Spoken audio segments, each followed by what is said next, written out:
जरा सोचो, एक आदमी को पकड़कर समय में 1 लाख साल पीछे भेज दिया जाए। कुछ ऐसा ही होता है हमारी आज की कहानी में। कहानी की शुरुआत होती है इस्तांबुल में, जहां आरिफ और सीकू नाम के पति पत्नी कालीन बेचने का काम करते थे। एक दिन आरिफ का पुराना दोस्त लोगर अपने चेले के साथ उसकी दुकान पर आया और कहने लगा कि बहुत कमाल की चीज उसके हाथ लगी है। लेकिन जब वो आरिफ को वो चीज दिखाने ले गया तो उसने धोखे से आरिफ को कैद कर लिया। असल में ये लोगर की चाल थी ताकि वो आरिफ की पत्नी को चुरा सके। वो कमाल की चीज असल में एक टाइम मशीन है। लोगर ने बहुत आधुनिक तकनीक के इस्तेमाल से अपना शरीर हूबहू आरिफ जैसा बना लिया और कहने लगा कि अब आरिफ की पत्नी उसकी हो जाएगी। जब आरिफ ने उसे बुरा भला कहा तो लोगर के चेले ने टाइम मशीन का बटन दबाकर उसे 10 लाख साल पीछे भेज दिया। कुछ पलों में ही आरिफ 10 लाख साल पीछे पहुंच गया, जहां डायनासोर अभी भी जिंदा थे। वहां पर घूमते फिरते उसे कुछ जंगली बंदर दिखाई दिए। उसके पास कोई चारा नहीं था, इसलिए वो बंदरों के साथ रहने लगा और उन्हें सिखाने की कोशिश करने लगा ताकि वो जल्दी इंसानों में बदल जाए। कई महीने बीत गए और सर्दी के मौसम में जब आरिफ हल्का होने गया तो हल्का होते होते उसका पेशाब हवा में ही जम गया।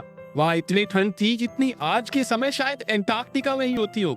इस नई दुनिया में आकर आरिफ बहुत बोर हो रहा था, तो वो कुछ भी उलझुल हरकतें करने लगा। बदकिस्मती से इतने महीनों की कड़ी मेहनत के बाद भी वो बंदरों को कुछ नहीं सिखा पाया। उसने हिसाब लगाया कि इनके साथ रहा तो मैं भी बंदर ही बन जाऊंगा। इसके बाद वो जंगल में इंसानों की खोज में निकल पड़ा। अचानक रास्ते में उसका सामना एक खूंखार डायनासोर से हो गया जो गुस्से में दहाड़ रहा था। आरिफ की तो फटकी चार हो गई, लेकिन फिर उसने देखा कि ये डायनासोर एक माँ है जो अपने अंडों की रक्षा कर रही है। आरिफ तुरंत पीछे हट गया और इससे खुश होकर डायनासोर ने उसे शहद का एक डब्बा दिया। इससे पहले वो उसे खा पाता उसके पीछे भयानक मधुमक्खी पड़ गई और उसने आरिफ को काट लिया। आरिफ अपनी जान बचाकर भागा और जाकर एक पेड़ के पीछे छिप गया, लेकिन दम की वजह से वो बेहोश होने लगा। तभी पेड़ पर उसने 2 आदिवासियों को देखा जिन्होंने उस पर जहरीला तीर चलाकर उसे बेहोश कर दिया। जब आरिफ की आंख खुली तो वो एक गुफा में था जहाँ कई आदि मानव अजीब से भजन गा रहे थे। दरअसल ये लोग अनजान आदमियों पर भरोसा नहीं करते थे और थोड़ी देर में उसे मारने वाले थे। न जाने कैसे पर आरिफ को उनकी भाषा आती थी और उसने उनके लीडर दिमी को समझाया कि वो भविष्य से आया है। अचानक वहां दुश्मन कबीले ओरिजियंस ने हमला कर दिया। उनके लीडर का नाम कारका था और वो लोग दिमी के कबीले को काफी तंग करते थे। इस बार कारका एक खास पूजा के लिए उनके कबीले के 3 सबसे ताकतवर आदि मानव ले जाने आया था। बदकिस्मती से उसने आरिफ को भी चुन लिया। जब आरिफ ने इनकार किया तो कारका उसे जहरीले तीर से बेहोश करके अपने गांव ले गया। रास्ते में तासु नाम की एक आदमी का सर पत्थर से टकरा गया और वो अपने घोड़े से गिर पड़ा, जिससे उसकी बाजू की हड्डी टूट गई।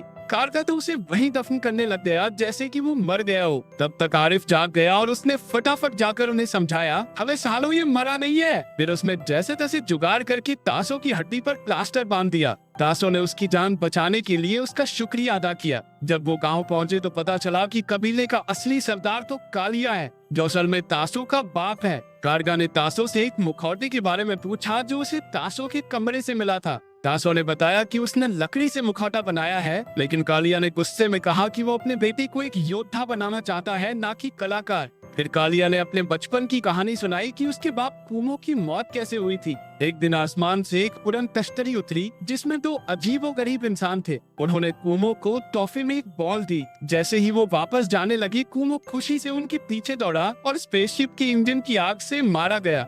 उस दिन से कालिया आविष्कारकों से नफरत करने लगा। अपने पिता से मिलने के लिए उसने स्वर्ग तक जाने वाला टावर बनवाया, लेकिन जो भी उस टावर पर चढ़ता था वो कभी जिंदा ही नहीं लौटा। असल में इन 3 आदमियों को टावर पर भेजने के लिए लाया गया था। आरिफ ने अपनी मर्जी से आगे जाने का फैसला किया। वो धीरे धीरे टावर की चोटी तक पहुंच गया। वहाँ पर एक अजीब से आदमी को देखकर उसे लगा कि यही कालिया का बाप होगा, लेकिन आरिफ को देखकर वो डर के मारे पीछे हट गया और वहाँ से नीचे गिरने से उसकी मौत हो गई। आरिफ भी नीचे लौट आया और उसे जिंदा देखकर सब हैरान रह गए। वो कालिया के पिता को वापस तो नहीं ला सका, लेकिन कालिया ने उसे माफ कर दिया। बातों बातों में पता चला कि तासु एक दूसरे गांव की लड़की मिमी को बहुत पसंद करता था। ये बात सुनकर आरिफ को भी अपनी पत्नी सीकू की याद आ गई। उसने तासो से कहा कि उसे कैसे भी करके अपने समय में वापस जाना है। लेकिन तासो ने बताया कि कालिया ने तो सारे आधुनिक औजार जब्त करके गुफा में छुपा रखे हैं। पहले तो तासो ना नुक्कड़ करता रहा, लेकिन जब आरिफ ने कहा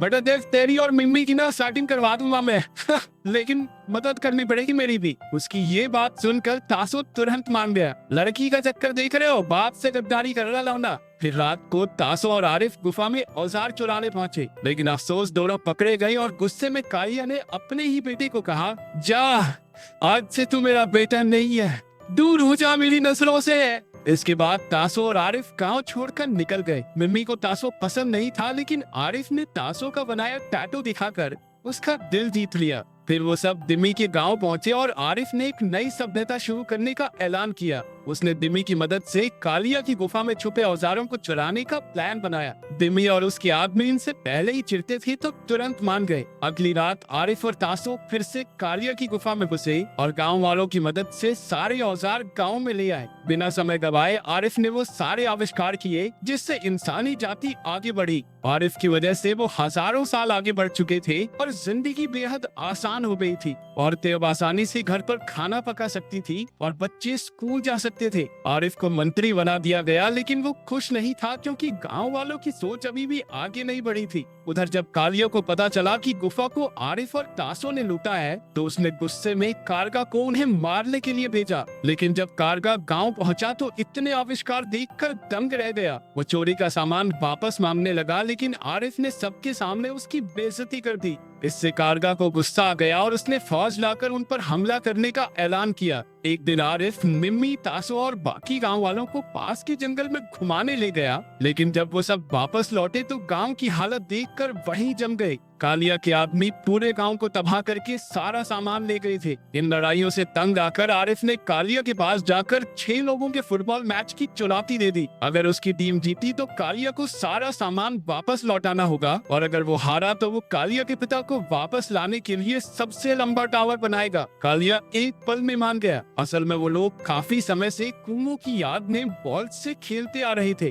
इसलिए कालिया को टीम बनाने में कोई प्रॉब्लम नहीं आई। उसने 6 सबसे चुस्त और ताकतवर खिलाड़ी चुन लिए। उधर आरिफ के गांव वालों ने तो फुटबॉल का नाम पहली बार सुना था।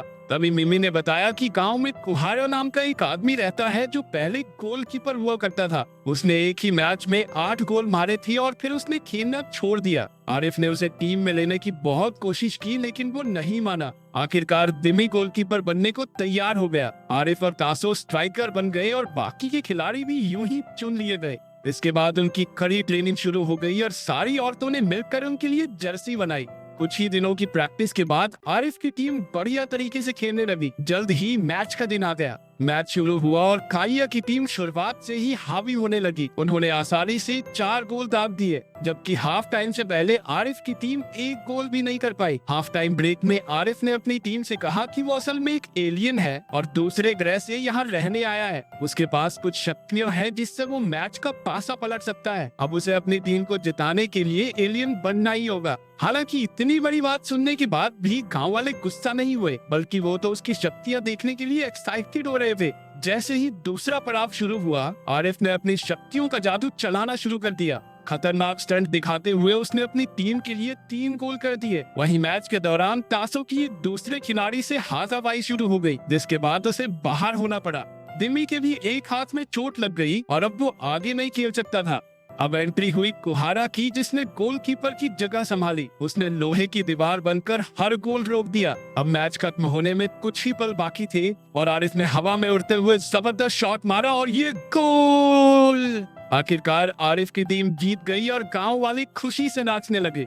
कालिया ने भी उनकी तारीफ की और गांव वालों से दूर रहने का वादा किया, लेकिन जीतने के बाद भी आरिफ दुखी था। वो जानता था कि लोगर ने उसकी पत्नी सीकू को बंदी बना लिया होगा। अब लौटने का भी कोई फायदा नहीं, इसलिए उसने गांव छोड़कर इधर उधर भटकने का फैसला किया। जाने से पहले उसने तासो को अपनी घड़ी और मिम्मी को अपनी अंगूठी तोहफे में दी। तभी अचानक जोरदार लाइट दिखाई दी और सीकू भी वहाँ पहुँच गई। आरिफ उसे देखकर हक्का बक्का रह गया। सीकू ने बताया कि जब आरिफ लोगर के साथ चला गया था तो उसने खबर देखी कि एक जगह से 10 लाख साल पुरानी अंगूठी और घड़ी मिली है। उन्हें देखकर सीको एक पल में समझ गई कि ये तो मेरे पति आरिफ की है। फिर उसे सारा माजरा समझ में आया कि जो आरिफ उसके सामने है वो नकली है, इसलिए उसने नकली आरिफ को बंदूक दिखाकर अपने पति का पता पूछा। आखिरकार वो लोगर की टाइम मशीन से वहां आ पहुंची। फिर आरिफ और सीकू ने गांव वालों को अलविदा कहा और अपने समय में वापस लौट गए। वहां जाकर उन्होंने इस बार लोगर को 10 लाख साल पीछे भेज दिया। पहले तो गांव वालों को लगा कि ये आरिफ है, लेकिन जब लोगर उन्हें गालियां बकने लगा तो वो सारी बात समझ गए। ऊपर से ये भी पता चला कि जिस उड़न तश्तरी से कालिया का बाप मरा था वो असल में लोगर की ही थी।